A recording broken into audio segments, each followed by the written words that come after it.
A todos com a paz do Senhor, falando em EBD de volta, está feita com as lições bíblicas CPAD, Sala dos Juvenis, a lição de número 2, que traz por tema a plenitude dos tempos. Esta lição será ministrada no dia 13 de abril de 2025. Bem, lembrando sempre o tema do trimestre, o tema geral desta lição é uma viagem pelo Novo Testamento. Nós vamos passear aí pelas belíssimas histórias, pelas maravilhosas doutrinas do Novo Testamento. No trimestre passado nós falamos sobre a viagem pelo Antigo Testamento e agora nós vamos completar este tour pelo Novo Testamento. Tá bem? Como eu disse, o tema da lição, o título é a plenitude dos tempos. Plenitude tem a ver com aquilo que está completo, que é pleno, quer dizer, o tempo determinado por Deus já havia sido alcançado. A plenitude estava completo o tempo determinado pelo Senhor.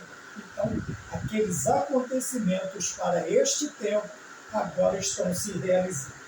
Bem, o texto áureo se encontra na carta que Paulo escreve aos Gálatas, no capítulo de número 4, versículo também de número 4, que está escrito assim: mas, vindo a plenitude dos tempos, Deus enviou o seu Filho, nascido de mulher, nascido sob a lei. Estamos aí com o texto áureo. Vamos fazer a leitura dos objetivos da lição. O primeiro objetivo é apresentar a centralidade de Cristo em toda a Bíblia. O segundo objetivo, analisar algumas profecias do Antigo Testamento sobre o Messias. E o terceiro objetivo, reconhecer o cumprimento de tais profecias nos registros do Novo Testamento. Então, está diante de nós aí os três objetivos: o texto áureo e o tema da lição, que é a plenitude dos tempos. Bem, vamos adiante, vamos já entrar na lição propriamente dita, porque já temos uma fala do que, uma dica, uma deixa do que o tema da lição, qual é o sentido que vai nos dirigir, que vai nos dar o norte desta lição, que é a plenitude dos tempos. Como nós já dissemos, estamos falando de completude, de algo que se completou, daquilo que está completo, no caso, um tempo que o Senhor determinou dentro do seu plano de salvação dos seres humanos, da raça humana. O Senhor preparou um determinado tempo para que se cumprisse esta obra. E é sobre isso que nós vamos falar. Tá bem? Então, o tópico de número 1, dentro da plenitude, nós vemos algo muito importante, que é Cristo, o tema central da Bíblia, ou comumente dizemos que a Bíblia ela é cristocêntrica, quer dizer, do Gênesis ao Apocalipse, nós vimos, lemos, ouvimos, aprendemos sobre a vida do Messias, sobre a vinda do Messias, sobre as obras que o Messias, que o Messias, que o enviado de Deus, que o Verbo encarnado realizaria no meio de nós neste período de completude, o tempo propício, o tempo próprio preparado por Deus para que estas coisas aconteçam, para que estas obras se realizem.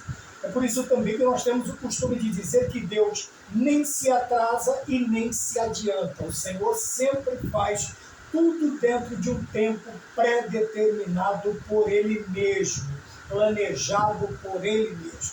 Então, a ideia de que Deus atrase ou adiante, esta ideia ela é totalmente errada, quer dizer, humana e errônea e errada, porque nenhum e nem outro acontece. Nem o Senhor se antecipa e nem o Senhor perde a hora, perde o tempo se atrasando. Quer dizer, o Senhor fará tudo conforme a sua vontade, dentro do seu tempo e da sua maneira.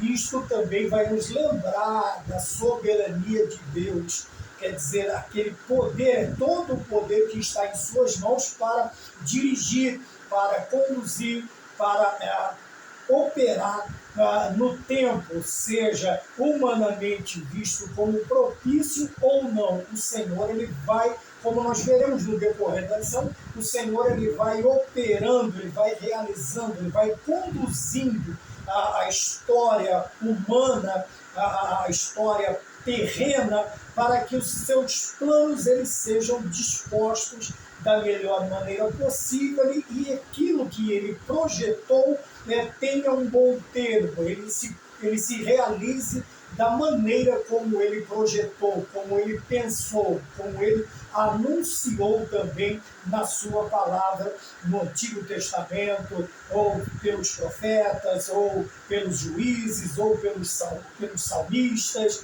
O Senhor, ele tem as suas formas, né, de falar, de anunciar a sua palavra. Então nós vemos aqui no ponto de número 1, que do Gênesis ao Apocalipse, tudo que nós vemos, eles apontam para Cristo, apontam para o Messias, eles apontam para o nosso Senhor Jesus Cristo. É por isso que o escritor aos Hebreus, ele diz que todo o Antigo Testamento, ele é a sombra daquilo que viria, né? A sombra de todas as coisas, daquilo que aconteceria. Nós vamos ver em muitos elementos, em muitas até pessoas, características da vida de certos personagens bíblicos, elementos da religião, né? Elementos da religião judaica, representando, sendo o tipo de nosso Senhor Jesus Cristo. Né? E o Senhor, ele é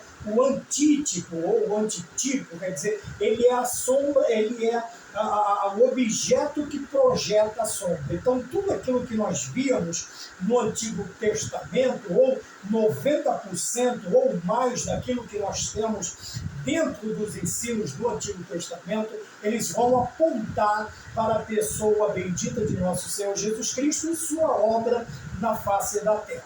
Tá bem? Ora, nós estamos falando da plenitude do tempo, nós estamos falando da encarnação do Verbo que João anunciou, né? Mas, vamos dizer assim, quando nós tratamos da encarnação do Verbo, ou do Verbo que se fez carne, automaticamente nós temos diante de nós o Evangelho de João, um tratado sobre a encarnação do Verbo, sobre o Deus que se fez carne e habitou entre nós. Então nós vemos aqui, já começamos dizendo assim, que do princípio, do Bereshit, do Gênesis, até o Apocalipse,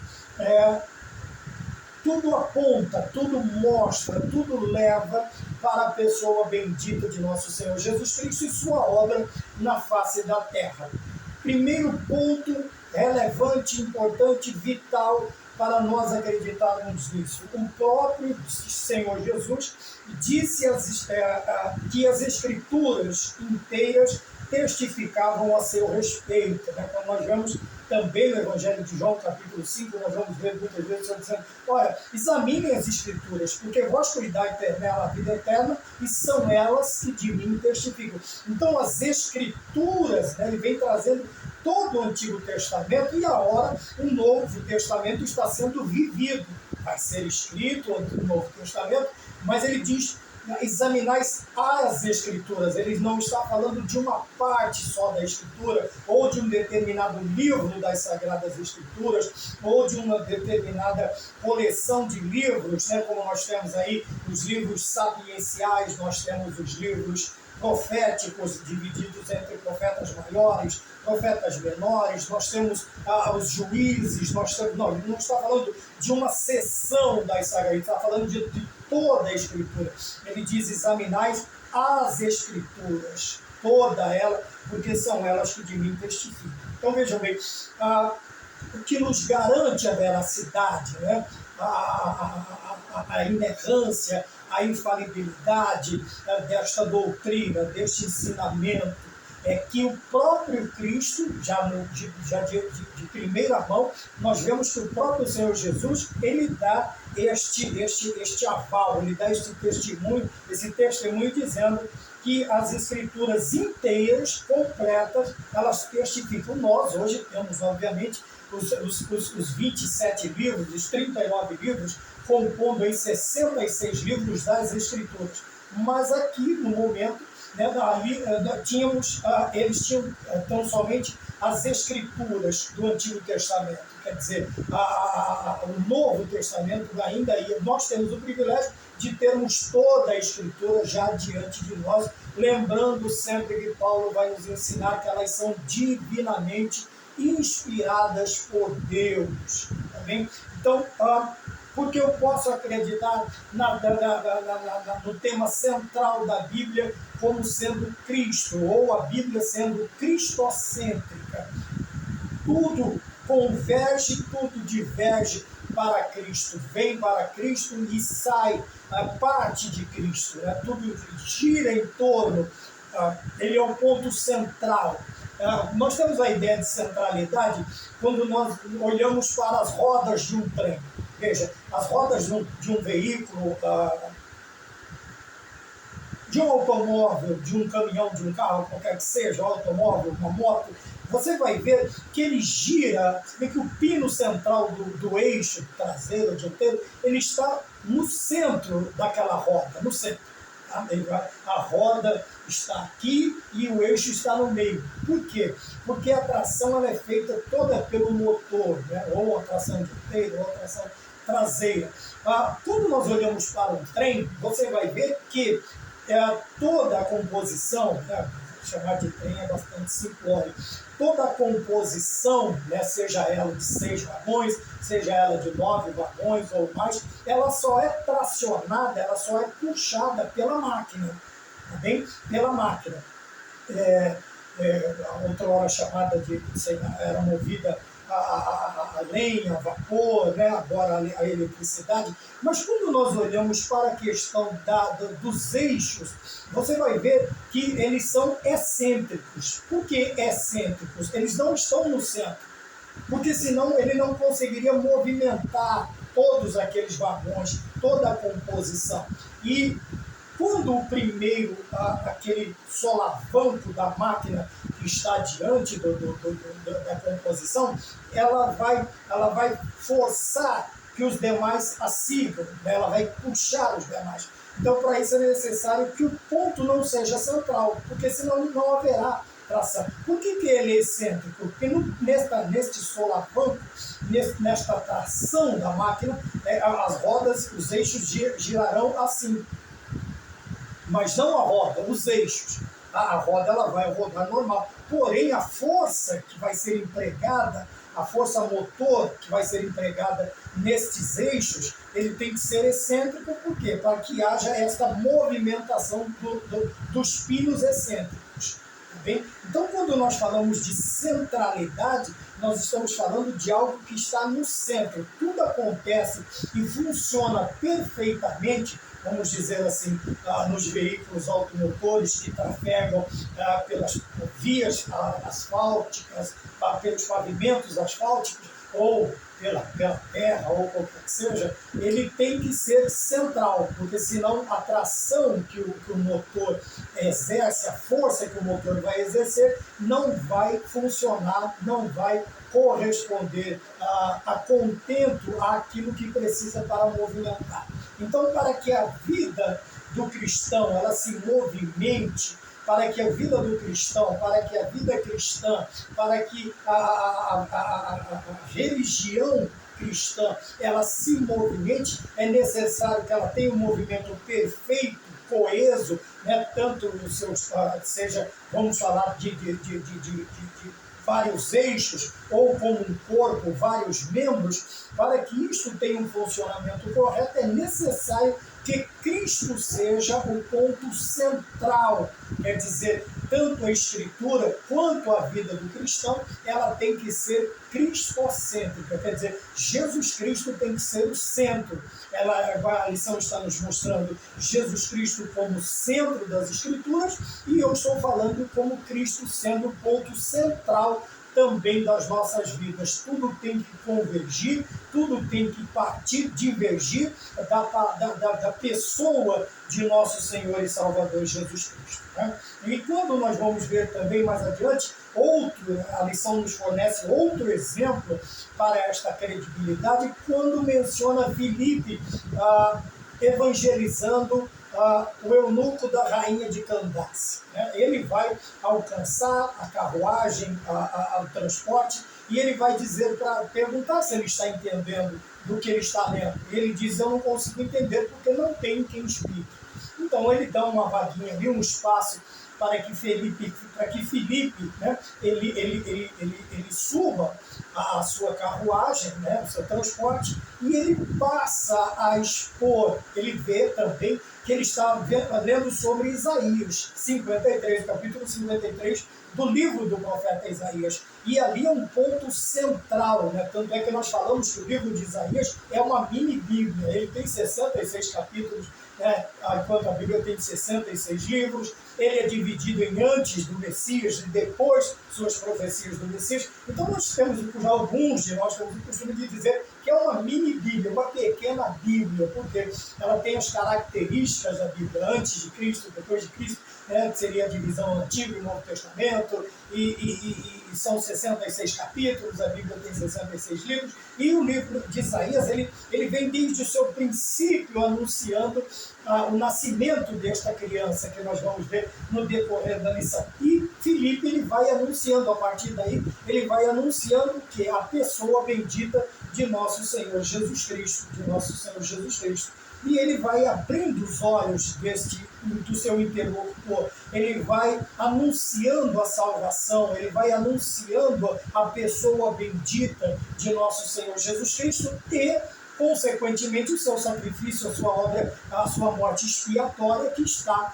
também ali no capítulo 53 de Isaías. Então nós olhamos a Cristo como tema central da Bíblia e também expomos fatos, tá bem?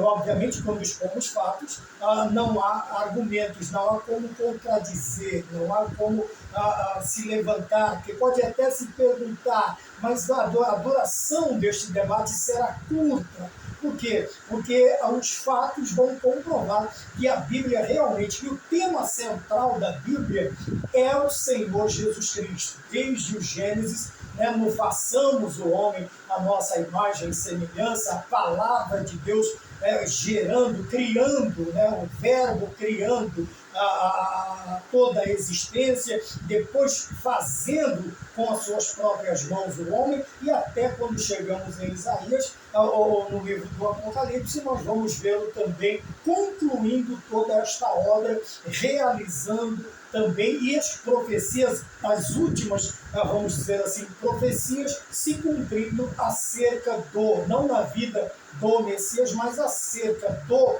Messias na vida dos seres humanos, tá bem? Então, o ponto 2, obviamente, vai falar sobre as profecias sobre o Messias, tá? E nós vamos ver que dentro das profecias não existe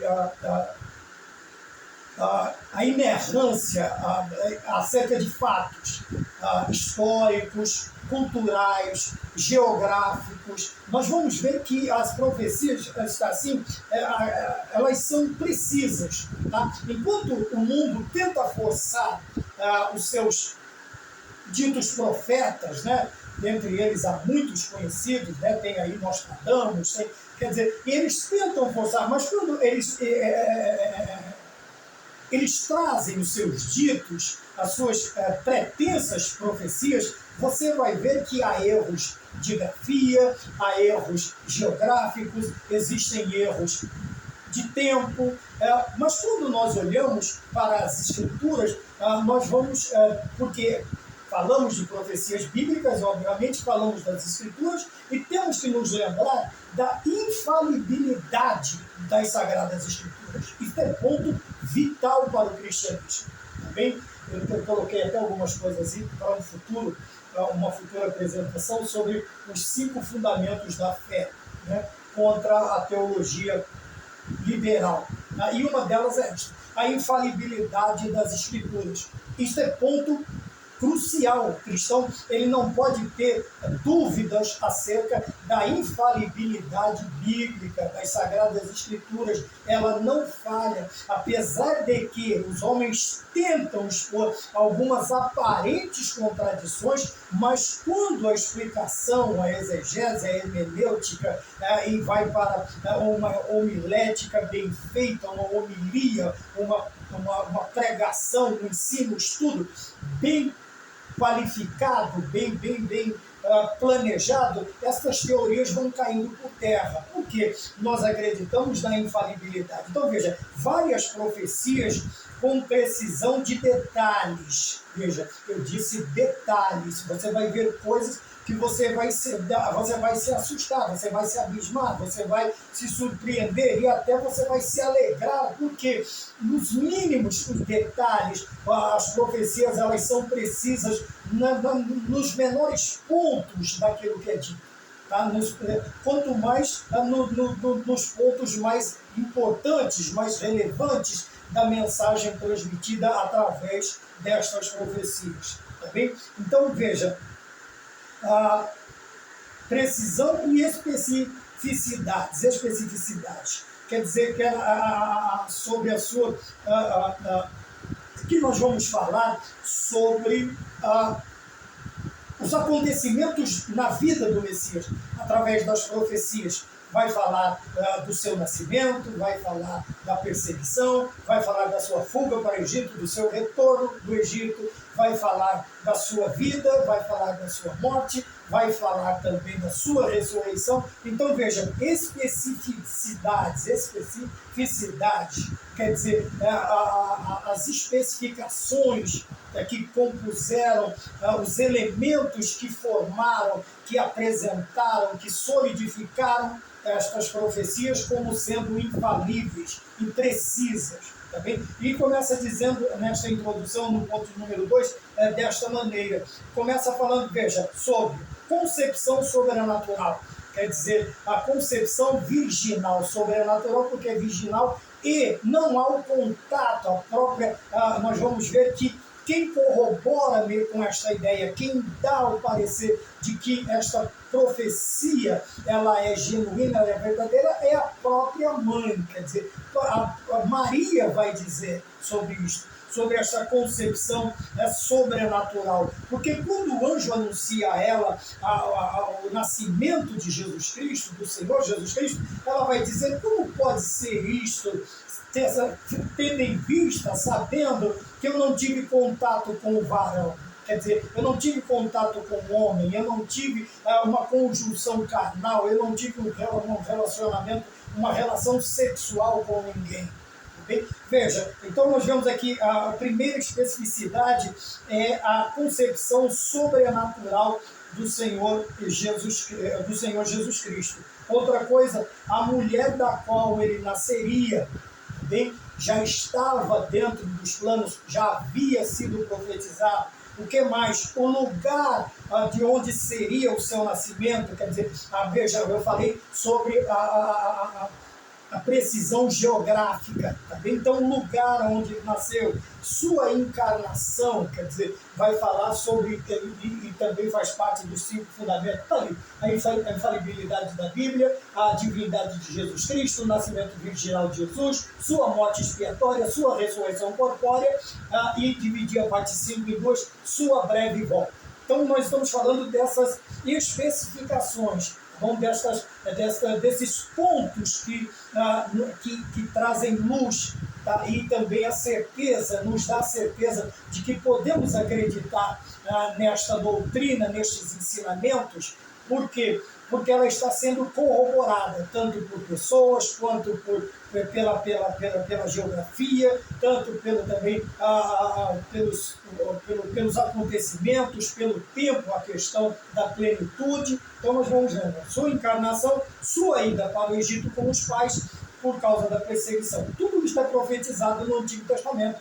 Eu vou me ater a citar o nome dos profetas, né, que falaram em determinados pontos, e vamos falar sobre a obra em si, tá bem? Seja ela sobrenatural, né, no nascimento, na concepção virginal de nosso Senhor Jesus Cristo, geográfica, porque o que aconteceu para que isto se cumprisse conforme tudo aquilo que o Senhor havia dito, por causa da infalibilidade. Então não poderia ser, tá em Nazaré, fica lá mesmo, mas ele vai ser chamado de Belemita. Não, vai acontecer, o Senhor Deus, na sua soberania, ele vai trabalhar em prol, né? Quando ele fala para o profeta, o que é que você está vendo? Ele falou, estou vendo um determinado ramo. Ele diz, muito bem, vistes bem, porque eu velo pela minha palavra para fazê-la cumprir. Então nós vemos esses acontecimentos também, o Senhor os tem por muito importante.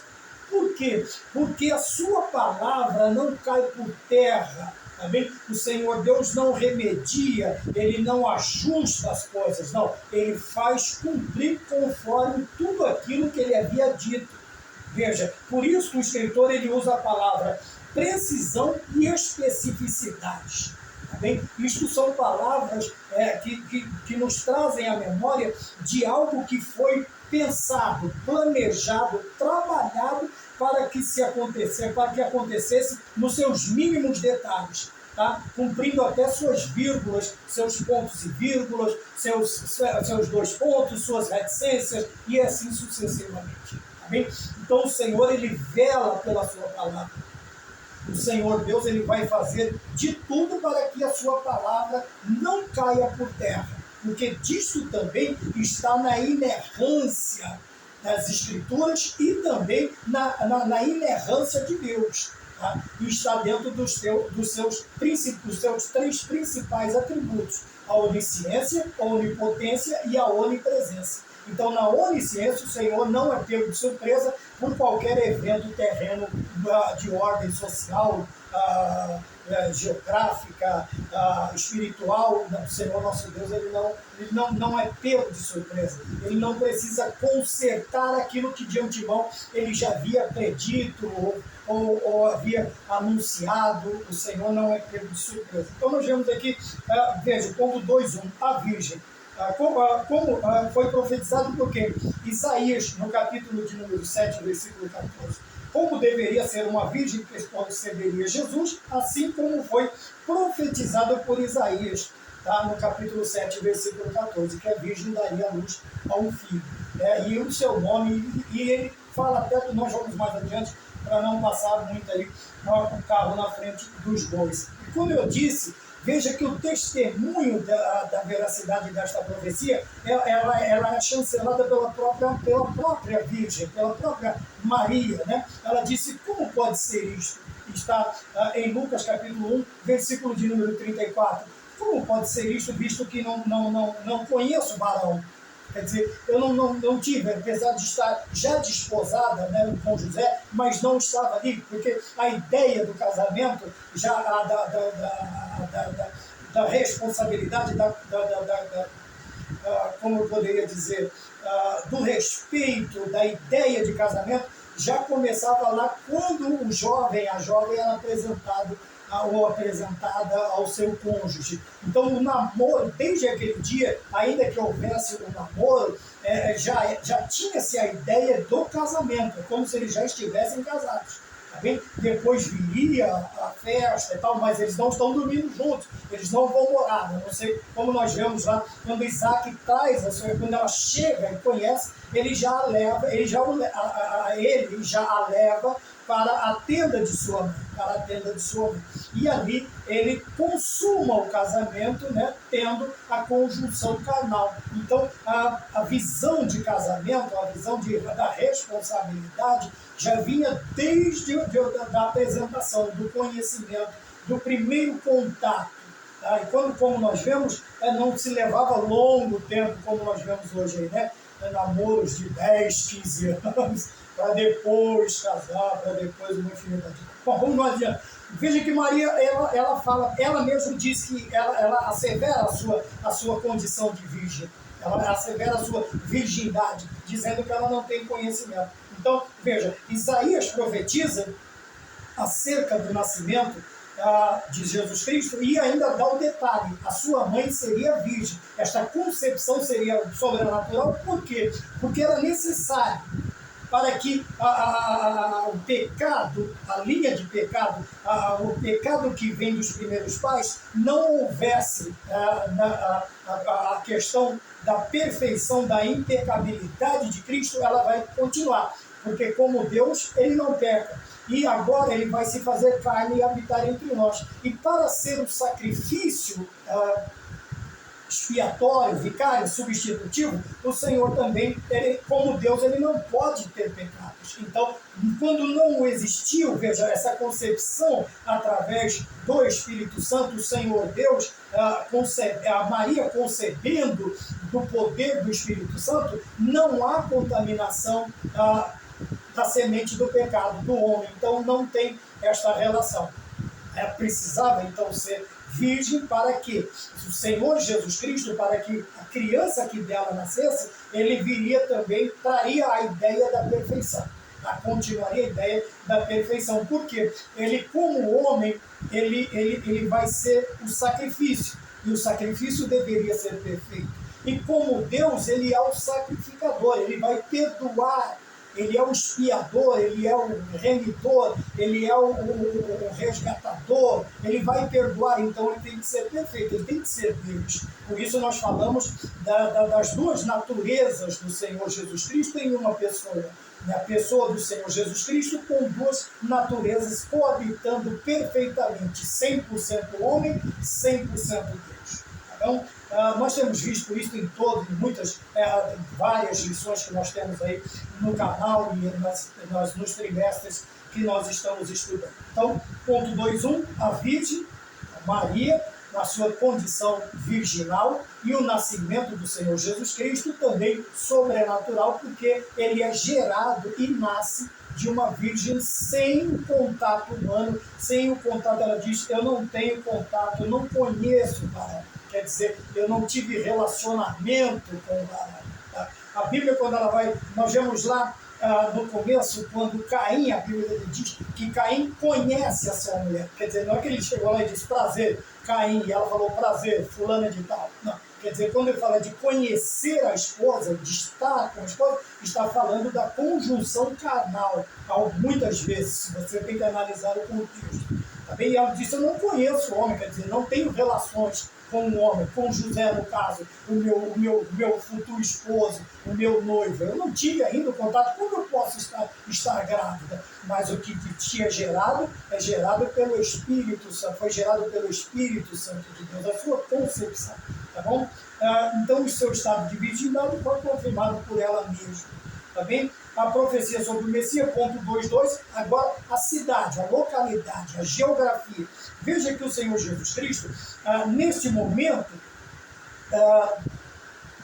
da sua apresentação, ele está na cidade de Nazaré, ele está distante.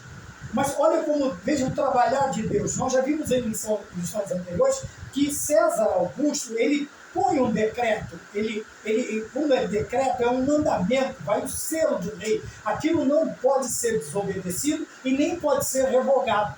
E ele determina uma ordem, uma lei, que todos aqueles que participariam de um censo, você sabe o que é o censo, de vez em quando o censor ele vem na nossa porta, lá o IBGE, para saber, fazer algumas perguntas, para que se houve crescimento, ou decréscimo, se melhorou de vida, ou piorou de vida, condição social, condição financeira, ele vai fazer algumas perguntas, tá bem? Para que haja um censo, um controle da populacional, não um controle na questão de natalidade, um controle das condições dos seres humanos, das pessoas daquela localidade. Então, César Augusto ele vai por este decreto. todo mundo. Quer dizer, eu sou nascido em São Caetano do Sul, então é como se eu tivesse que sair daqui de Dracena e fosse para São Caetano. Eu teria que ir até lá para fazer estes documentos, para fazer esse censo, para registrar, porque agora a família de José aumenta. José agora está casado e tem um filho, tá? Vamos dizer, né? Tem Jesus, então, ou ele vai lá prestar contas, vamos dizer, ao Estado.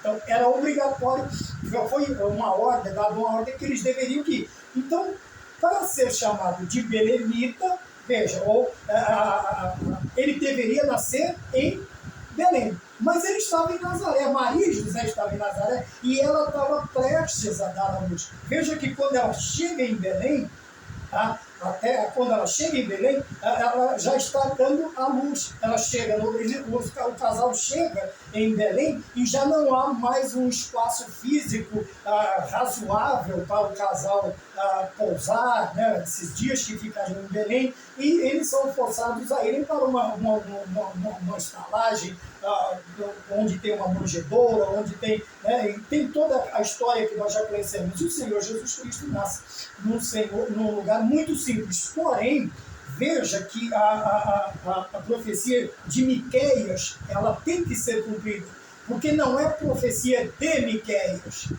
Quando nós nos lembramos que a Sagrada Escritura nos lembra do quê? Que nenhuma escritura, nenhuma profecia, ela foi dada por vontade de homens.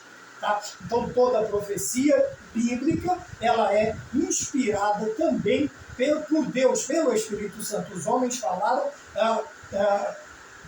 com a autoridade de Deus, com a inspiração de Deus. E Miqueias fala sobre isso no capítulo 5, versículo de número 2, que o Messias nasceria em Belém. Veja, mas ele está, quer dizer, ele está no ventre da mãe, mas o casal está em Nazaré, na cidade de Nazaré. Eles precisam, então, veja, Deus movimenta céus e terras, vamos dizer. Ele vai lá, ele coloca no coração do César, né? Do César, que aparentemente é um título, né? César, aí vi os nomes próprios dele, Augusto, César, e assim sucessivamente, né? Todos eles eram Césares. Então, aquele homem, ele acha que ele está impondo a sua vontade, que ele está colocando como soberano, eu mando, eu faço, eu aconteço, mas não, ele está debaixo da vontade de Deus também. Ele está debaixo dessa vontade. Jesus Cristo, quando está conversando com Pilatos, ele diz: tu dizes. O judeu, quando vão interpelar, também Pilatos dizendo: não diga a ele, ao rei dos judeus, escreva que ele disse. E ele disse: o que foi respondido aos judeus? O que escrevi está escrito. Veja, os homens, eles acreditam que eles estão fazendo tudo isto porque eles são alguma coisa, porque eles detêm todo o poder, eles fazem o que querem e desfazem, mas não, eles estão debaixo da autoridade do nosso Deus. O Senhor Jesus Cristo, quando ele também é interpelado pelo governador do lugar, pelo imperador, pelo legislador do lugar, ele fala assim: você sabe que eu tenho poder de te dar a vida e tirar a sua vida. O Senhor Jesus Cristo diz para ele: veja bem, nenhum poder você teria sobre mim que do alto não lhe fosse dado. Quer dizer, que você só pode ir, ou você está fazendo determinada coisa, porque o meu Deus, porque Deus está permitindo você fazer. O Senhor Deus estava dizendo para ele assim: você só está fazendo a vontade do meu Pai. Esta é a vontade do meu Pai, que você tenha esta autoridade, mas não sua autoridade, mas a soberania de Deus trabalhando na vida dos seres humanos, para que, vamos repetir, para que os seus planos, para que os seus projetos, para que os seus preceitos, para que os seus mandamentos, eles caminhem segundo a sua vontade, para que se cumpra tudo conforme a sua vontade. Então nós vemos a cidade. Então José e Maria têm que se deslocar para Belém, porque eles são de lá, e Jesus Cristo nasce. Jesus Cristo nasce, então o Verbo se faz carne na cidade de Belém, numa manjedoura, e todos nós conhecemos a história. Tá bem? Então veja, a veracidade, né, a plenitude dos tempos, veja que quando se completou ou chegou o tempo da vontade de Deus se cumprir, nós vamos ver todos céus e terras sendo movimentados por Deus para quê? Para que tudo se cumpra nesta plenitude segundo a sua vontade. Então nós vemos aí a geografia, né? A soberania de Deus na geografia. Ponto 2, 3. Agora, no nome do Senhor, né? Estão se cumprindo para que o desejo de Deus, a ideia de Deus, a noção que Deus queria que nós tivéssemos da obra, da pessoa de nosso Senhor Jesus Cristo, seria também explicada através do seu nome, do título, né? que é dado a ele. Então, em Isaías 7,14, e em Mateus capítulo 1, versículos 22 e 23, a respeito de Jesus. Esta citação é clara porque ele seria chamado de Emanuel. Veja que aqui já está no hebraico, Emanuel. Então vai falar da encarnação, de Deus vir até nós, da imanência de Deus vir até nós. E como o Senhor veio até nós, ele se fez carne, o verbo se faz carne, Emanuel. Né? Tem a ver com imanência de Deus, participa, Deus, tá bem? El Shaddai, El Elion, e assim sucessivamente. Tá? Os irmãos, nós temos que ter em mente também que quem fala não sabe tudo e quem ouve também não é ignorante de tudo. Tá bem? Então nós vemos aqui o Deus conosco. Emanuel quer dizer é o Deus que vem para estar conosco. Ele está no alto sublime trono, mas ele vem por um breve período, o verbo encarna e habita entre nós. Tá bem? Isto é, Deus conosco. E Mateus destaca isto, né? Ele cita para que, ele fala assim, para que segundo o que foi dito a parte do Senhor pelo profeta. Também isso está no versículo 22 do referido capítulo de Mateus. Tá? Então, para quê? Para ser Deus conosco, o verbo se fez carne e habitou entre nós. Tá bem? Nós vemos então o Senhor Deus, o verbo, o Senhor Jesus Cristo é o verbo encarnado. Então, para estar conosco, Deus teve que se fazer homem e habitar entre nós. Sempre nos lembrando que em tudo, menos no pecado, nosso Senhor não pecou, não falhou, não errou, não fez a obra pela metade, como alguns dizem. Alguns agora se consideram substitutos, né? Desde Sun Myung Moon, que ele diz que Jesus errou ao não constituir família, e ele agora veio para completar. Isso é antigo, porque os mais antigos lembram disso, né? Da Igreja da Unificação, né? E hoje também ela está passando aí por um pente fino, né? Essa denominação, e comprou terras imensas no estado do Mato Grosso, aqui no nosso país. E houve um reboliço muito grande no tempo. Então o Senhor Jesus Cristo, Deus não faz a obra pela metade. Ele não deixa nada por fazer. Tá bem? Ele completa tudo. Por isso, plenitude, completo, pleno, a ideia da palavra. Então o evangelista João diz o verbo, e a afirmação de que Deus, para estar conosco, veja, para ser Deus conosco, o verbo se faz carne e habita entre nós, tem que se explicar quem é este verbo. E João explica ali no capítulo 1 do seu evangelho. E ele diz o quê? Que o verbo era Deus e o verbo estava com Deus. De quem ele está falando? De nosso Senhor Jesus Cristo. Tá bem? Não numa classificação de diminuição da importância. Então aí a necessidade de nós aprendermos bastante acerca da divindade de nosso Senhor Jesus Cristo. Apesar do verbo se fazer carne, ele continua sendo Deus, porém ele vai entregar, ele não vai usurpar ser igual a Deus. Então ele voluntariamente ele vai se submeter à vontade do Senhor para que vamos dizer, a justiça que deveria ser cumprida, como ele fala para João Batista, ali nos lados do Rio Jordão, não sei qual dos dois, se direito, se esquerdo, qual das margens, porque a Bíblia também não cita, mas João diz: eis o Cordeiro de Deus, e quando Jesus é interpelado de que João deveria ir a ele, não ele, o contrário, ele vir a João, ele diz: importa cumprir toda a justiça. Então o Senhor, ele vai se humilhar, vamos dizer assim, e não deixa de ser Deus, mas ele não vai usar os seus atributos constantemente. Você vai ver em algumas vezes, veja, para curar, para perdoar, para ressuscitar, mas no demais ele chora, ele sente fome, ele sente sono, ele dorme. Tá bem? Então nós vemos características humanas da personalidade humana de Cristo, da natureza humana, e vemos também as características da natureza divina de Cristo em alguns momentos, mas em nenhum momento ele usurpa esta qualidade, tomar o lugar de Deus. Tomar o lugar de Deus. Então aí está a beleza da Trindade na triunidade. Bem, do Deus, aqui nós temos uma pessoa com duas naturezas em Cristo. E na Trindade nós temos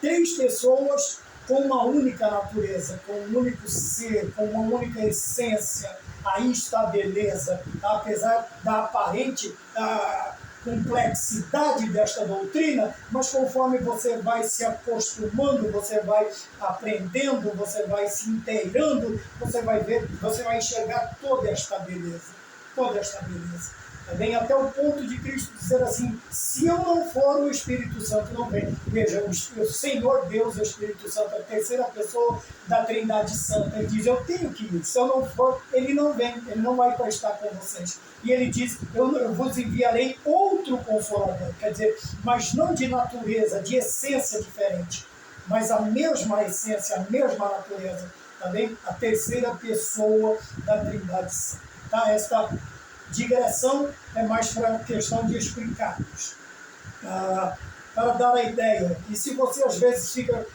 meio... Se aprofunde, pesquise, pergunte, estude, analise, compre, adquira bons livros sobre...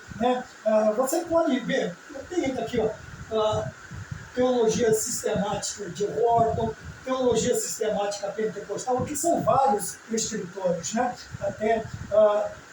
de um professor também que eu gosto muito, o pastor Ciro Sanches Zibord, ele tem participação aqui, é uma coletânea dentro de teologia sistemática. Então você pode ter, mas adquira coisas boas, tá? Procure material conceituado, procure conhecer a procedência, tá? Principalmente nós de tradição pentecostal, tá? Para que não haja conflitos, a não ser que você já tenha uma experiência e consiga separar bem o espinho da carne. Fora isso, procure sempre, Antônio Gilberto, Stanley Horton, você tem Severino Pedro, nós temos grandes escritores aí, a CPAD, tem muitos livros, muitos escritores, procedências excelentes para a nossa doutrina, para a nossa instrução, para aprendermos. Mas a prioridade, a primazia tem que ser das Sagradas Escrituras, tá bem? E peça a Deus, ore, consagre a sua vida quando for estudar, busque a presença de Deus, peça para o Senhor te explicar, te ensinar, revelar aquilo que você não entende ou que é oculto a nossa, como seres humanos, nós não temos essa capacidade. Lembrando também que existem coisas que Deus guardou somente para si, Ele não vai nos revelar, não adianta insistir, Deus guardou para si, para Ele. Tá bom? Então vamos mais adiante. E depois que nós falamos que o Verbo é Deus, Ele vai estar conosco, Ele tem que encarnar, Ele vai se fazer carne. Veja, encarnar é uma coisa, reencarnar é doutrina maligna, não tem nada a ver. E para habitar conosco, Ele tem que fazer isto, Ele vai ter que se fazer homem, nascer e viver entre nós. E quem é este Verbo, quem é este Logos, quem é esta palavra? É o Senhor Jesus Cristo. Veja, Ele era Deus. ele era Deus. Não é que ele era no fato de não ser mais.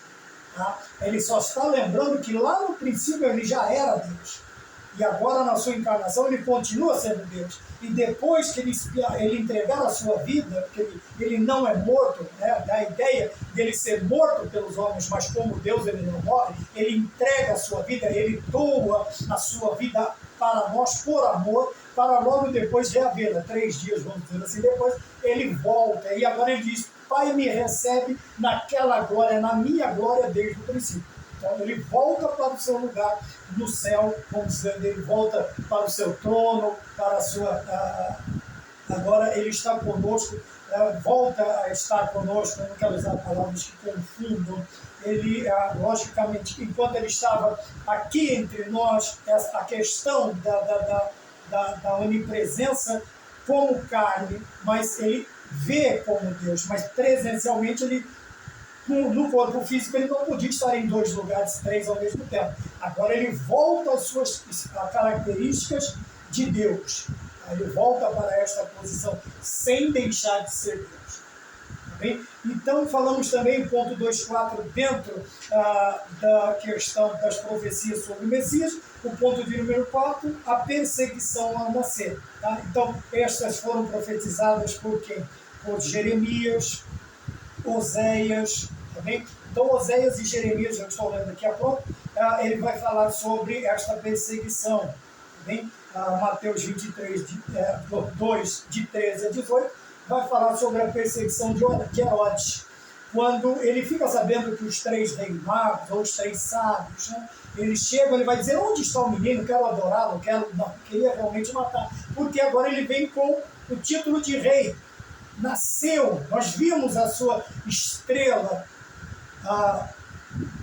no Oriente, eles estavam no Ocidente, então eles olham no Oriente, não é estrela do Oriente, e vimos a sua estrela no Oriente, e eles foram até lá. Agora Herodes vai, eu já falei sobre isso em outras aulas, tem até uma filosofia que usa, né, um dos termos para as faixas etárias dos membros que frequentam esta loja, chamada de estrela ou do gênero, não sei se é faixa etária ou se é de gênero, não sei se é um espaço que foi aberto às mulheres que não existiam, né, esse espaço, nem os jovens, nem as crianças, era especificamente para homens, né, e assim como os mormons, de uma determinada etnia. Hoje nós vemos aí na rede social mulheres, jovens, né, falando sobre o mormonismo, pessoas de outras etnias, que não seja caucasiana, europeia, né, nós vemos outras etnias, mas outrora isto não existia. Tá? Isto é conveniência. Tá bem? Isso é chamado de conveniência. O que é conveniente, eles inserem no seu contexto e para que atraia também, tendo em vista que não há crescimento em determinados pensamentos, filosofias, determinadas religiões, não há crescimento. Então eles precisam apelar, tá? E abrir espaço para que coisas que não poderiam, desde o princípio, eram inconcebíveis que você ter este tipo de participação ali, agora já é conveniente e necessário, porque está minguando, está acabando. Muita gente está caindo em si, há uma evasão muito grande dos seus membros, né? dos seus frequentadores. Então tem que apelar. E nós temos visto isto muito nas redes sociais, né? Até igrejas ditas aí igreja pentecostal, apelando, né, uma forma apelativa, um chamamento apelativo, usando um determinado gênero dos membros da sua igreja para chamar outros para dentro. Houve um tempo, só para em guisa de informação, havia uma denominação chamada de Meninos de Deus, e eles usavam esse tipo de coisa. Eles usavam o gênero feminino da sua denominação para atrair o gênero masculino, e de uma maneira muito sórdida, muito baixa, pecaminosa, que era chamada de pesca coquete. Tanto é que depois, quando veio à tona esta ideia, o que eles fazem? Eles simplesmente mudam a sua denominação, o seu nome, né, a sua razão social, vamos dizer assim, mas continuam existindo debaixo de uma outra égide, de uma outra razão social, vamos chamar desse jeito. Tá bem? E tudo isso nós vemos. Esta conveniência destas religiões, dessas filosofias, destas falsas religiões. Tá bem? Então nós vemos aqui que o Senhor Jesus ele é perseguido. Veja que ele dá a ideia de querer adorar o menino, o rei que é nascido dos judeus. Mas na realidade, rei do mundo, rei da humanidade. Ele é o rei dos reis. E há uma perseguição. Então José e Maria, por ordem divina, né, por uma ordem de Deus, eles vão para o Egito. E a fúria de Herodes, ela aumenta, e há aquele grande extermínio de meninos, né, abaixo de 2 anos, para ver se teriam êxito nesse grande extermínio de meninos, que conseguissem eliminar também o Salvador. Mas nós vemos Deus novamente trabalhando, operando, né? Não é manipulando, é trabalhando para que a sua vontade seja feita, sob a sua vontade soberana seja concretizada. Então Oséias fala sobre isso, Jeremias vai falar sobre isso, tá bem? Tanto é que ele vai dizer aqui, né, levanta-te, toma o menino e a sua mãe e foge para o Egito, versículo 13 do Evangelho de Mateus, no capítulo de número 2. Então nós temos a ordem, tá? Mandou matar todos os meninos que havia em Belém, de dizer, em todos os seus contornos de 2 anos abaixo, versículo 16, cumprindo-se o que foi dito pelo profeta Jeremias, tá? No versículo 17, que é o versículo 17 de Mateus, mas Jeremias 31, 15, também a profecia de Jeremias. Tá bom? E depois 3, 19 a 22 de Mateus, cumpre também a profecia de Oséias, que ele diz assim, em Oséias 11, 1, do Egito, quando Israel era menino, eu o amei. Ponto e vírgula. Vamos aprender, né? Vamos lá, dá uma olhadinha o que quer dizer ponto e vírgula numa frase. Então, quando Israel era menino, eu o amei. Ponto e vírgula. E do Egito chamei a meu filho. Quem está no Egito? Agora Herodes está morto, acabou a perseguição. José e Maria retornam com Jesus Cristo para Betlehem, também para a casa do pão. A casa do pão. Então o pão tinha que estar, o pão vindo dos céus, o pão vindo de Deus, que não era o maná, os judeus que estavam na peregrinação do deserto comeram e morreram. Jesus Cristo diz, se eu não me engano, no capítulo 6 de João, que ele é o pão da vida. Ele é o pão da vida. Então o pão tem que estar na casa do Pai. Entendeu? Então nós temos aqui a volta. Agora nós vamos falar por que da sua volta, por que ele retorna, porque dentro do plano, do completo, da completude, como diz a lição, da plenitude dos tempos, por que ele tem que voltar?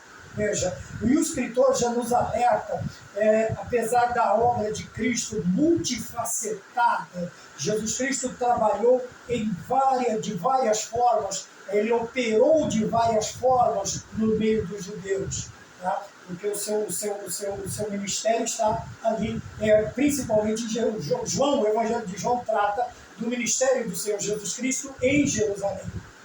Então nós vamos ver, ele trabalha de várias formas, de várias maneiras, ele realiza grandes milagres, mas o milagre principal, ou a razão principal, o motivo principal é que a vinda de Jesus foi para salvar a humanidade de seus pecados. Então esta é a razão principal da vinda de Cristo, tanto do seu nascimento, da sua encarnação, do plano salvífico, do plano do Senhor através dos tempos, que é a salvação, a remissão da humanidade, e agora Cristo volta para Belém, porque a sua função, a razão principal da sua vinda, da sua volta para Belém, ou a este cenário, é a salvação.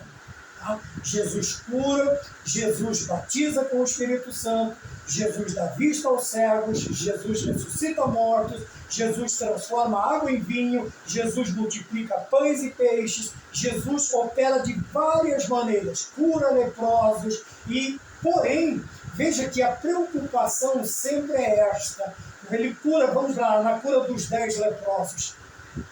Veja que somente um volta dos 10, somente um volta. E ele pergunta onde estão os outros 9. Ele disse, eu não sei, mas ele volta para agradecer. E neste gesto humilde de gratidão a Deus, ele recebe também uma palavra maravilhosa. Qual? Os teus pecados estão perdoados. Esta era a frase principal que nós vemos na maioria dos milagres. A tua fé te salvou, seus pecados estão perdoados, vai e não peques mais. É a ideia sempre central, a ideia central do ministério de Cristo é a salvação do ser humano. Apesar do meu tempo, porque até o meu tempo também terminou. Então nós vemos aí a razão da sua vinda. Apesar dele ter operado de várias formas, mas a razão principal da vinda de Cristo, da sua encarnação, é continuar. Veja que o plano já está sendo, não começa a ser tratado na encarnação. A encarnação ela vem para demonstrar, para mostrar, para trazer o Senhor entre nós, para cumprir as suas profecias, porque para ele ser um sacrifício, ele deveria ser físico, e também cumprir as especificidades do Antigo Testamento, também todos os requisitos da lei cerimonial, sacrificial. Quando olhamos para a vida do Senhor Jesus Cristo, nós vamos ver cumprida em sua vida, realizada, concretizada, todas as exigências da lei. Por isso ele diz a João Batista, vamos cumprir primeiro toda a lei. E depois, talvez a gente volte a conversar sobre isso. Porque logo depois também eles vão ser separados do outro, João Batista vai ser preso, decapitado, o Senhor continua o seu ministério e logo depois também, ele também é sacrificado por nós, levantado na cruz do Calvário, mas louvado seja Deus, ele ressuscitou e está conosco. Também. Por isso o nome do menino seria Jesus, justamente porque ele salvará o seu povo de seus pecados. Isus, no grego, em Cristo, eles falam tipo assim, Christos, que quer dizer, e no Antigo Testamento, Yeshua, tá bom? Mas, hoje tem essa, sabe, eu não quero entrar nesses pormenores, deixa eu falar. Então, no Antigo Testamento, Yeshua, ele tem a ver com a salvação, e também Isus, são dois Is, ou alguns colocam o E no lugar do segundo I, e Christos. Eu me lembro que eu trabalhei com uma pessoa na Volkswagen de descendência grega, e eu perguntava determinadas coisas para ele, como é que eles falavam, e ele me falou sobre isso, sobre Christos, tem um acento, fica tos, uma pronúncia até bonita, e isso eu guardei por muito tempo. Então você vai ver a ideia do nome. Por que este nome? Porque ele salvará. A raiz deste nome, dessas palavras, tem a ver com salvação. Josué, Oséias, Jesus, Yeshua, Yoshué, que é Josué, tudo, o princípio, a origem, a raiz tem a ver com salvação, com salvar. Então, é usado estes nomes. Então, se querem usar Yeshua, use no grego. Então, nós já estamos no Novo Testamento. Nós estamos no Novo Testamento. Então, use o nome dele no grego. Coloque aí na sua igreja, diga que o nome dele de verdade é este também. Porque foi revelado nas Sagradas Escrituras. Veja, está ali o nome do menino, seria Jesus, justamente porque ele salvará, Mateus capítulo 1, versículos 20 e 21, porque ele salvará, salvação, salvar o seu povo dos seus pecados. Tá bem? Então nós falamos da razão principal. E o quarto e último tópico vai falar da plenitude, tá? E eu separei, como sempre nós fazemos, aqui uma parte que eu considerei interessante, junto com o seu interessante, com o interessante do escritor, com o do comentarista, com o interessante do professor em sala de aula, você vai ter muitos interessantes para formar uma base de aprendizado para a sua vida. Veja, aos olhos do Altíssimo, sim. Veja, por quê? Porque Jesus Cristo disse que salvava, que perdoava pecados. Os judeus, eles estranharam esta doutrina. Por quê? Salvar pecados para ele era uma prerrogativa, ou para eles, era uma prerrogativa unicamente e exclusivamente de Deus. Então, eles entendem corretamente, mas não aceitam, que Jesus está dizendo que é Deus. Que Jesus está dizendo que é Deus. Eles entendem, mas não aceitam, tá? Porque eles não consideram Jesus Cristo como Deus, como o Messias esperado. Tá? Porque eles tinham uma visão, uma expectativa, e Jesus Cristo vem de uma maneira totalmente contrária ao pensamento judaico. Tá bem? Então, veja, ele não poderia ser verdade, não poderia ser aceito, era inconcebível aquilo que ele estava falando, ele estava se colocando no lugar de Deus, era uma blasfêmia para os judeus. Então, porém, aos olhos de Deus Altíssimo, poderia, porque o nosso corpo terreno é breve e passageiro, mas a alma que Jesus perdoa naquele momento é eterna. Veja, por que o escritor está falando isso? Nesta citação, o Senhor Jesus Cristo está restaurando a saúde, uma deficiência de um homem. E ao invés de ele ir naquilo que para os homens seria o correto, que seria curar fisicamente aquela pessoa, o Senhor, ele olha pelo outro lado. O que ele faz? Ele perdoa os pecados. Quer dizer o quê? Ele vai entrar no momento da vida daquele homem, na necessidade daquele homem, que perdoaria, que soaria na eternidade, que é a salvação de sua alma. Tá bem? Mas ele não deixou de, como é chamado, na lição, veja, uma necessidade das mais básicas, quer dizer, uma necessidade temporária, terrena. Quer dizer, ele cura o seu aleijo. Veja, ele não deixa de fazer. Mas, segundo a lição, nós temos aqui, também ele zela por aquele homem também na sua angústia presente, em sua necessidade mais básica, humanamente falando, terrenamente falando, que é básica humanamente, é temporária, porque ele vai morrer, tá? Mesmo sendo curado, ele vai ter um período de vida, então é temporário, e é terrena, porque ela vai interferir, vamos dizer assim, apenas a cura física, ela vai agir, atuar somente na nossa vida terrena. Enquanto que a primeira coisa que o Senhor Jesus faz, que é perdoar os seus pecados, ecoará na eternidade.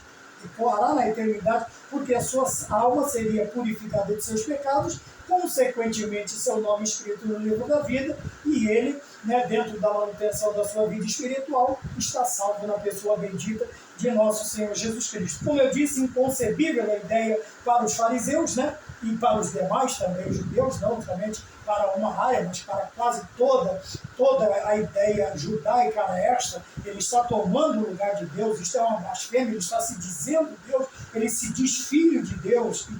Então veja, mas para o Senhor isto é concebível aos olhos do Eterno, do Altíssimo, sim, porque existem necessidades, urgências, emergências, prioridades. Tá? E a prioridade de Jesus Cristo era salvar, mas não deixava de uma necessidade secundária, vamos dizer, terrena no caso, não que ele não precisava, não que ele não queria ser curado de seu aleijo, de seu defeito, da sua deformação, mas a prioridade é salvar almas, salvar o pecador. Às vezes eu fico abismado que nós poderíamos até aproveitar tanto as mídias que nós temos para falar de Jesus Cristo e de pregar o Evangelho, e nós estamos envoltos em discussões, sabe, supérfluas, terrenas, vazias, que não trazem nada, nenhum tipo de benefício, nenhum tipo de operação com quanto da salvação da alma do pecador. Pelo contrário, cita zombaria, cita comentários escarnecedores, né? Nós vituperamos o bom nome de nosso Senhor Jesus Cristo. Homens altamente capacitados que poderiam estar gastando o seu tempo de mídia, de rede social, de canal de televisão, para falar do amor de Cristo. Não, estão discutindo se isto, se aquilo, se é vermelho, se é branco, se é grande, se é pequeno, se é com cabelo, se é sem cabelo, sabe? Discussões, idade, perdendo tempo, estamos perdendo tempo. Mas veja, mas o Senhor Jesus Cristo não, ele tem uma prioridade. Qual é a prioridade? Qual é a razão da sua vida? Qual é o motivo? Salvar almas do inferno.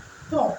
As demais coisas vai sendo acrescentado. Uma cura, saciar uma sede, matar uma fome, abastecer uma casa, as coisas secundárias. Mas a prioridade de Cristo era salvar as almas. Então, veja, eu peguei agora, vamos para o último parágrafo da lição, do ponto de número 4, né? Ele diz assim: mesmo já tendo sido enormemente agraciados por esta obra completa, isto já está falando de nós, da nossa pessoa, da grandiosidade da obra que Cristo realizou. Apesar de tudo isso, veja, ele diz assim, que Cristo completa, da obra completa de Jesus Cristo na cruz, ainda precisamos continuamente desta graça, até irmos nos encontrar com Ele na glória. Veja que quando o Senhor diz está consumado, quer dizer, está consumado a parte dele, aquele momento, aquela plenitude, aquele momento que Deus preparou estava completo. O Senhor levou a bom termo, que é o seu expirar na cruz do Calvário. Porém, nós vemos que 3 dias, como diz, depois o Senhor Jesus Cristo ele vai ressuscitar. Então a obra continua agora. Aí vem a ideia disto aqui, né? Tornados filhos, mas não somente isto, graça sobre graça. O que isto quer dizer? A outra hora é de fé em fé. Isto quer dizer que estamos dentro da continuidade da obra salvífica. Estamos no tempo da graça. E nós precisamos desta graça, como diz a lição, para quê? Até nós nos encontrarmos com Cristo Jesus.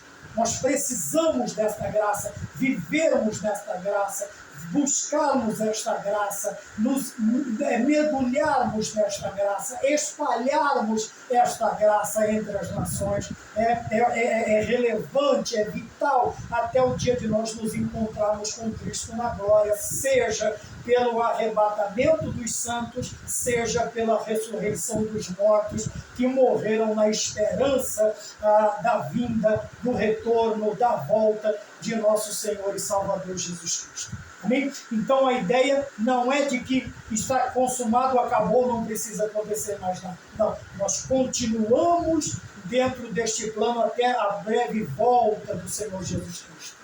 Tá? E depois ainda a história continua mesmo com o arrebatamento da igreja num determinado tempo, até que a plenitude do tempo que o Senhor deu a este mundo, a esta ideia que nós temos de mundo, quando chegar à plenitude, o Senhor restaurar, tá? Não com a ideia daquela religião, tá? Mas dentro disso é uma história também, uma lição para outro dia, para outro momento. Então prestamos atenção, de graça em graça. Isto quer dizer que nós precisamos, apesar de tudo, né, da magnificência da obra de Deus na nossa vida, nós precisamos continuar, quer dizer, continuamos, nós dependemos, precisamos desta graça até a volta de nosso Senhor Jesus Cristo, ou nós nos encontrarmos com Ele em glória, e Deus permita que seja breve. Maranata, ora vem Senhor Jesus. Bom, então chegamos ao final da lição de número 2, a plenitude dos tempos. Também, então, quer dizer que completando o tempo, quer dizer, aquele momento previsto para a encarnação do Verbo, chegou o tempo. Então, nós vimos aí todo o relato, né, dos reinos, dos governos, de Deus mantendo o seu povo, os cativeiros, e agora vem a plenitude dos tempos, porque tudo foi preservado, conduzido, belamente orquestrado pelo nosso Deus como um grande maestro, né? E agora a plenitude dos tempos, o Senhor Jesus Cristo, ele está entre nós, ele nasce, e nós nos preparamos para a terceira aula, e nós vamos falar sobre entendendo o Novo Testamento. Amém? Espero ter contribuído. Fiquemos todos com a paz do Senhor e até a próxima aula, se o Senhor Deus nos permitir. Amém.